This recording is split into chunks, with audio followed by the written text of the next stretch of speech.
পৃথিবী থেকে 2 লক্ষ মাইল দূরে এক অন্ধকার আর হিমশীতল মহাকাশে জীবনের শেষ প্রান্তে দাঁড়িয়ে 3টি মানুষ।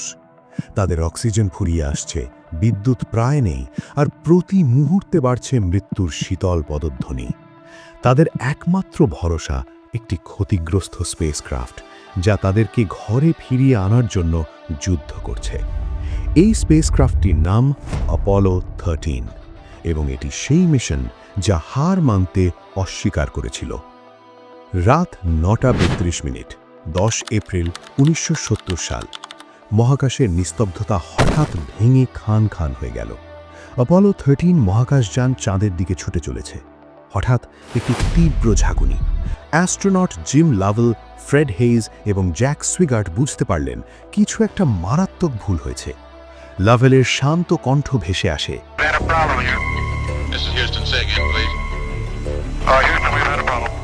কিন্তু এই প্রবলেম আসলে ছিল এক ভয়াবহ বিপর্যয়, যা অ্যাপোলো মিশনের ইতিহাসে সবচেয়ে নাটকীয় উদ্ধার অভিযানের জন্ম দিয়েছিল। কিন্তু কেন এই মিশন এত গুরুত্বপূর্ণ ছিল? এর উত্তর লুকিয়ে আছে ইতিহাসের পাতায়। 60-এর দশকে কোল্ড ওয়ার উত্তেজনায় কাঁপছিল বিশ্ব। আমেরিকা আর সোভিয়েত ইউনিয়নের মধ্যে চলছিল এক অদৃশ্য প্রতিযোগিতা। কে আগে মহাকাশ জয় করবে, কে চাঁদে পৌঁছাবে।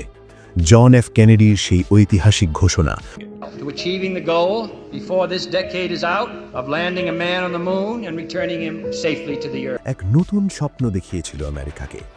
অ্যাপোলো 11 এবং 12-এর সফলতার পর মনে হয়েছিল চাঁদে যাওয়া এখন যেন এক রুটিন ব্যাপার। জনসাধারণের আগ্রহ কমছিল, বাজেট কাটছাঁট হচ্ছিল। সবাই যখন মহাকাশ জয়কে স্বাভাবিক ভাবছিল, ঠিক তখনই অ্যাপোলো 13 এই ধারণা পাল্টে দিল। এই মিশনের 3 সদস্য ছিলেন কমান্ডার জিম লাভেল, যিনি এর আগেও মহাকাশে গিয়েছিলেন এবং ছিলেন একজন অভিজ্ঞ astronaut; lunar module pilot Fred Haise, যিনি তার প্রথম মহাকাশ যাত্রার জন্য প্রস্তুত ছিলেন; এবং command module pilot Jack Swigert, যিনি শেষ মুহূর্তে কেন ম্যাটিংলির জায়গায় এসেছিলেন। জ্যাকের এক মজার ঘটনা ছিল, তিনি ট্যাক্স রিটার্ন ফাইল করতে ভুলে গিয়েছিলেন।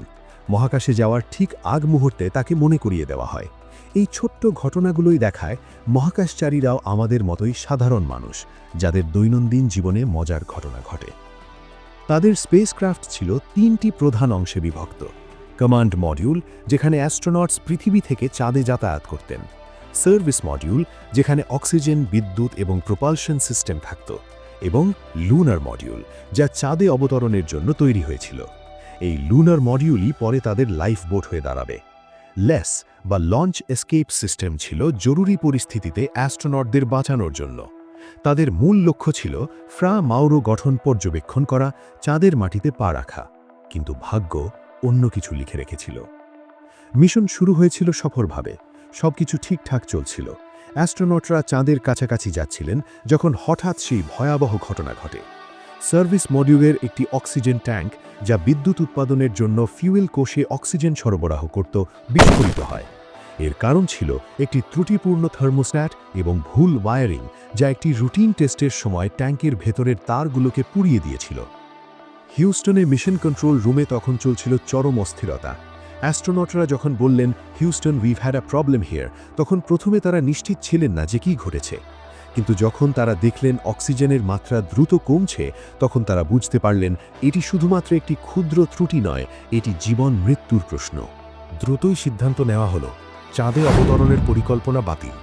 এখন তাদের একমাত্র লক্ষ্য যে কোনো মূল্যে নভোচারীদের বাঁচিয়ে পৃথিবীতে ফিরিয়ে আনা। কিন্তু কিভাবে? কমান্ড মডিউলের বিদ্যুৎ এবং অক্সিজেন ফুরিয়ে আসছিল। তাদের একমাত্র ভরসা ছিল লুনার মডিউল, যা শুধুমাত্র 2 জনের জন্য 24 ঘন্টার জীবন ধারণের উপযোগী করে তৈরি হয়েছিল। এখন এটি 3 জনের জন্য 4 দিনের লাইফ বোট। লুনার মডিউল চালু করা হলো, যা ছিল এক অভূতপূর্ব সিদ্ধান্ত। তারা চাঁদের চারপাশে ঘুরে আসার এক দীর্ঘ পথ বেছে নিল, যাকে বলা হয় ফ্রি রিটার্ন ট্র্যাজেক্টরি। এটি ছিল চাঁদের অভিকর্ষজ টানের সাহায্যে মহাকাশযানটিকে পৃথিবীর দিকে ফিরিয়ে আনার একটি কৌশল।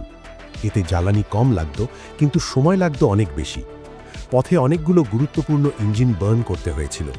ম্যানুয়াল কন্ট্রোল ব্যবহার করে নভোচারীরা অবিশ্বাস্য নির্ভুলতার সাথে লুনার মডিউলের ইঞ্জিন পরিচালনা করেন।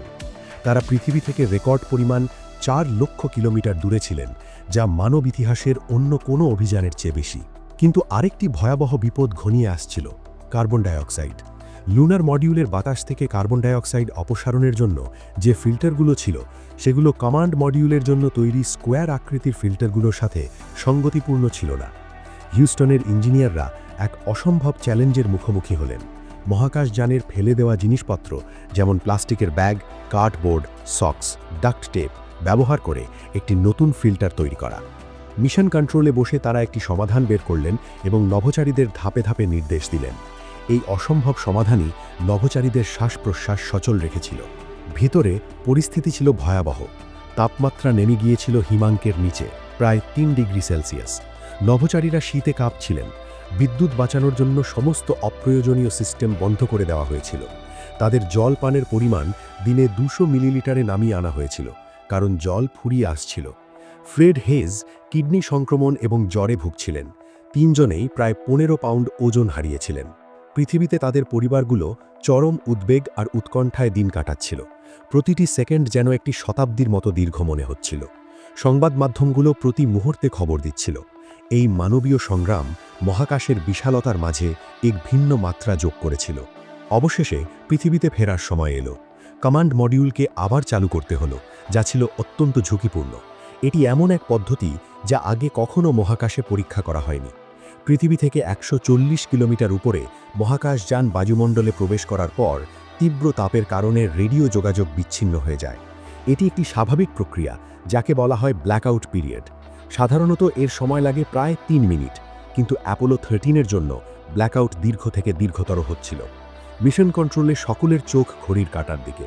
3 মিনিট পেরিয়ে গেল, 3.5 মিনিট, 4 মিনিট, কোনো সংকেত নেই। 4 মিনিট 27 সেকেন্ডের সেই ভয়াবহ নীরবতা, যখন মনে হচ্ছিল সবকিছু শেষ হয়ে গেছে। তারপর হঠাৎ একটি ক্ষীণ সংকেত এবং তারপর একটি প্যারাশুট দেখা গেল। হাওয়াই দ্বীপপুঞ্জের দক্ষিণ পশ্চিমে প্রশান্ত মহাসাগরে অ্যাপোলো 13 সসম্মানে অবতরণ করল। অ্যাপোলো 13 চাঁদে পৌঁছতে পারেনি, কিন্তু এটি ছিল মানব ইতিহাসের সবচেয়ে সফল ব্যর্থতা। এই মিশন শিখিয়েছে, যখন মানুষ দলবদ্ধভাবে কাজ করে, নেতৃত্ব দেয় এবং প্রতিটি সমস্যাকে চ্যালেঞ্জ হিসেবে গ্রহণ করে, তখন অসম্ভবকেও সম্ভব করা যায়। এটি কেবল প্রযুক্তির গল্প ছিল না, ছিল মানব মনের অদম্য ইচ্ছাশক্তির গল্প।